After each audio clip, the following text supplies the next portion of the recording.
Welcome to a tasting video, part 2 if you will, of a Hazy IPA experiment number 3. This is to see what dry hopping does without a steeping whirlpooling if you will. And hop oil was the bittering addition, a little bit of pellet hops at 15 minutes, and I'm using a lager yeast. I want to see what haze creates just dry hopping by itself. Dry hopping early in particular. It's been 2 days into fermentation, and one is taken off more than the other one. In my brew day video, I thought I may have underpitched a little bit, which you can watch in the description below, by the way. I'll put it there. This one took off, but no, not to worry. I just harvested, or I just transferred some beer off this other lager yeast. I'm gonna take some of this and use it. That should do it. A little bit of us rocking here to get it all in there. That should be good. I'm actually going to switch this, and this will be the early dry hop one. And yeah, I'm fermenting these at 55 degrees Fahrenheit. I will dry hop this one tomorrow, and then probably near the end of fermentation, and then keg these puppies. On track, looking good.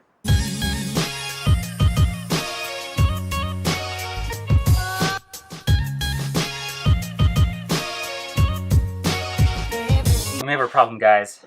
I just finished doing my Hellas tasting video. That beer had a little bit of solvent flavor to it, and that happens when you push yeast too warm, also with oxidation. In this case, I think I pushed it too warm. And I used the yeast for my Hazy IPA experiment number 3. I'm gonna take a gravity reading, and I'm gonna taste the beer. If it's too solventy, I might just end this right now and dump it. I don't want to waste hops on a beer that's gonna turn out bad. I'm a little worried.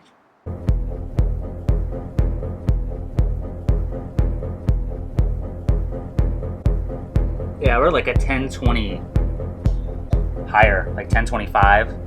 So it needs a ways to go. Not a ways, but a little more to go. Please don't be solventy. I think I'm okay somehow. So I fermented this at 55 degrees Fahrenheit. Now raised up to 60 degrees Fahrenheit. About a week and a half in. Doing some of a diacetyl rest on it. Now's a good time to do it, especially based on my gravity reading. So I was planning to up the dry hops on this more than I originally was intending to do. Before, I was going to do about 0.8 ounces total dry hopping, which is, obviously under an ounce per gallon. Hazy IPAs are closer to like, ounce and a half, 2 ounces per gallon. I'm going to up this a little bit more than I was going to. More Dr. Rudy.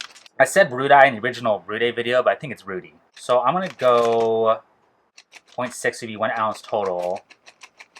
Let's go 0.75. That's 0.75. That's a lot of hops for this little guy. So I don't need to do any more. I won't purge the top of this.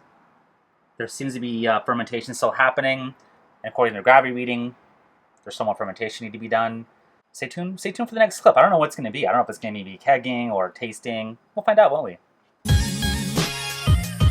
Kegging day. Kegging day. Before I keg this, I want to show you guys something. Take a look.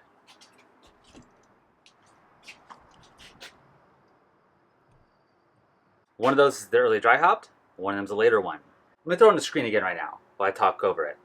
As you can tell, the one on the left, it looks a little clearer so far. The one on the right is the early dry hop one, a little cloudier. I'm curious to see how this ends up in the end though. The late dry hop one is going to get Melba. I'm going to do about, on the lighter side, like half an ounce probably. So half an ounce per gallon.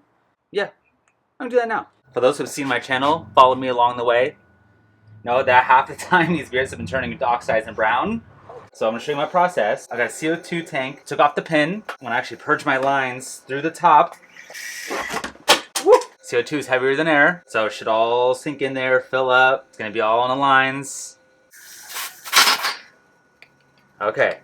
Very, very, very, very well purged. That is well purged. I'm not taking gravity reading on any of this for fear of oxidation. You guys saw I did take a gravity reading before when there's still fermentation going on. I would love to do a full CO2 transfer on this with like a carboy cap on here, but I don't have that option. I'm gonna tilt the whole keg. I'm gonna avoid all splashing right now. All right, calling it there. Gently pull that out. Lid quickly back on. Purge again. It's a lot of CO2 I'm using, guys. Okay. That was like 30 seconds, set at around 12 psi. Just sucked out as much as I possibly could.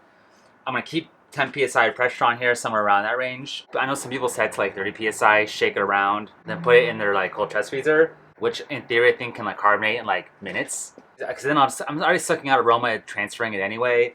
I don't want to do that and then like 12 hours later come back out, which is very common. Suck out more aroma, then keep it at 10 psi. So I'm trying as much aroma as I possibly can in this. One down, one to go. 0.6, that's what we'll go with.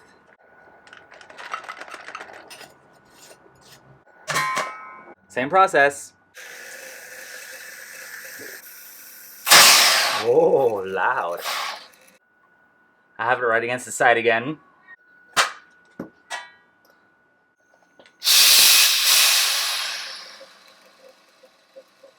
Bleed it out. It's bleeding it all out right now. As much oxygen as I possibly can. I'm gonna keep this cold. I normally like to dry hop around 60 degrees Fahrenheit. I feel I get better extraction that way with my dry hops, but whatever. I want these both to have a similar sort of start time and end time from this process on out. So I'll get this cold along with the other one.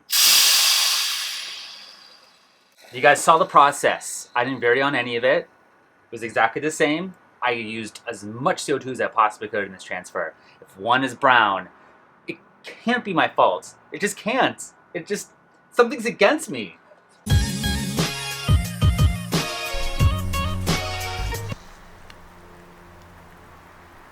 That's what keg leak looks like. I couldn't discover it. I soaked it down earlier, and I could not find where it was coming from. I bled my tank dry. I really hope that oxygen didn't get in through that. But I kept putting CO2 on it like every 12 hours, and I still couldn't find a leak. It's been a week later, and here I am finally dealing with it. So hopefully this isn't brown and oxidized. I'm trying, guys. Well, here we are. We've arrived at the tasting. Let's get to it. Thankfully, one wasn't brown. I was so tired of that. By the looks of it, you would think that the one in my left hand would be the late dry hopped one. It is not. It's the early dry hopped one. This is the late dry hopped one. That is crazy. This is actually fairly clear. It might be hard to see on camera. There's still some particles floating around in it because it was actually clogged. The line was clogged. There was so much gunk in there. But yeah, this is quite a bit more hazy. Now, it could just be a chill haze. It's okay on the smell. I am picking up a tiny bit of diacetyl, but I could just be making that up. But there, it's minor. Definitely, you can smell hops in that. It's almost grassy. Like, it's very evident there's a lot of hops in this. I'm getting citrus, though. Passion fruit. A lot of mango, actually, to be specific. Now that I'm keep smelling it. Taste is great. The taste doesn't have that diacetyl issue. Juicy, really fruity, nice citrus end there. But fruit is definitely the dominating one that the more I sit here, that is really opening up. So let's taste the late dry hop one. More pineapple in this one. Like really nice lemony soap. There is a little bit of fruit in there, but this one has more. Yeah, this one has a little more fruit coming through to it. So this aroma is still great, don't get me wrong. This is punchier, a little more in your face, a little more assertive. But this is subtle, but nice. It does come through. Oh man, it's really good. For some reason, it doesn't taste as bitter as this one. Yeah, it sounds bitter tasting. Now, I'm going to try to do this off the top of my head.